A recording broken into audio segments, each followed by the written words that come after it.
Chers amis, bonjour. Voilà, nous sommes dans la joie de faire cette semaine en route vers Pâques avec les disciples, avec Jésus, avec les foules de Jérusalem, avec tous ces personnages que nous allons découvrir jour après jour. Aujourd'hui, tout simplement, nous allons revoir ensemble le dimanche des rameaux, la fête des rameaux. Qu'est-ce que c'est? Qu'est-ce qui se passe? Pourquoi on fête les rameaux? La première chose, les rameaux, c'est Jésus qui entre à Jérusalem. Jésus qui entre à Jérusalem sur un âne. Pourquoi un âne? Parce qu'il y avait un prophète qui avait annoncé que le Messie, le Sauveur, celui qui viendrait sauver Israël, rentrerait dans Jérusalem sur un âne. Et Jésus entre à Jérusalem sur cet âne et il est accueilli par les foules de Jérusalem qui disent « Hosanna, béni soit celui qui vient au nom du Seigneur. Hosanna, béni soit celui qui vient au nom du Seigneur. » Hosanna, ça veut dire Dieu donne le salut, Dieu donne la victoire. Béni soit celui qui vient au nom du Seigneur. Et ce béni soit celui, le celui, tout simplement, c'est le Christ qui vient jusqu'à nous, jusqu'à nos Jérusalem, pour pouvoir nous sauver.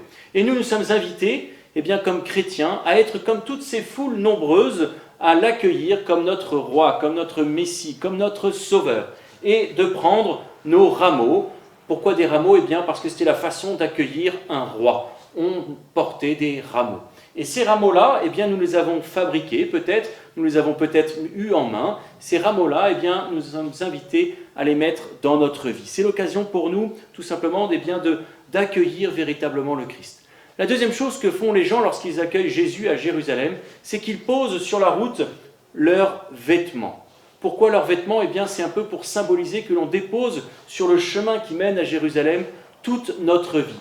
Tout ce que nous avons, tout ce que nous portons d'heureux, de difficile, de détresse, d'angoisse, de peur, pour que le Seigneur puisse les emmener avec lui jusqu'à Jérusalem.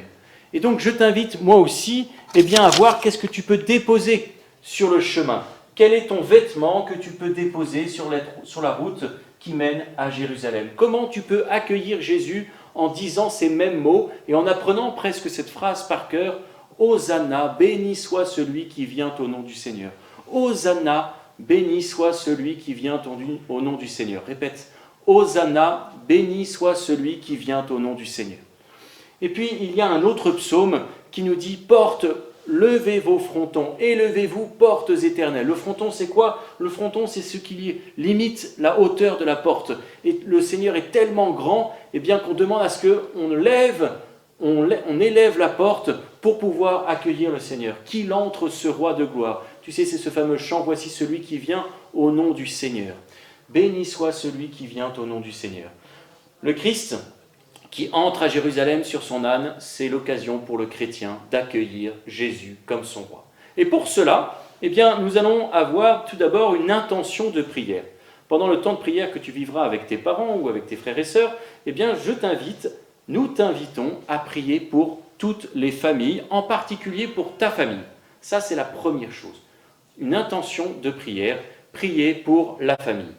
La deuxième chose que nous te proposons, c'est un petit axe d'effort. Cet axe d'effort, c'est d'être ce qu'on appelle un artisan de joie. C'est quoi un artisan de joie? C'est un ouvrier de la joie. C'est quelqu'un qui va mettre de la joie là où il est, de la joie dans sa famille, en faisant des petits gestes de charité, en essayant de vivre la joie au cœur du confinement, en essayant de vivre cette joie en la partageant avec tes frères et sœurs, avec tes parents. Être un artisan de joie.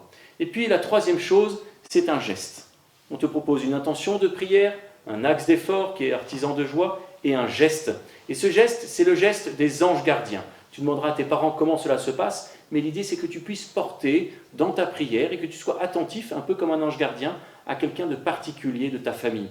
Ton petit frère, ta mère, ton père, ton grand frère, ta petite sœur, peu importe, mais quelqu'un que l'on te donne pour que tout au long de la journée, tu puisses, par des petits efforts justement, vivre ce moment de grâce et d'être un artisan de joie auprès de la personne qui t'est confiée. En tout cas, je te souhaite une bonne journée et je suis toujours dans la joie justement d'être avec toi à travers ces vidéos. À très bientôt.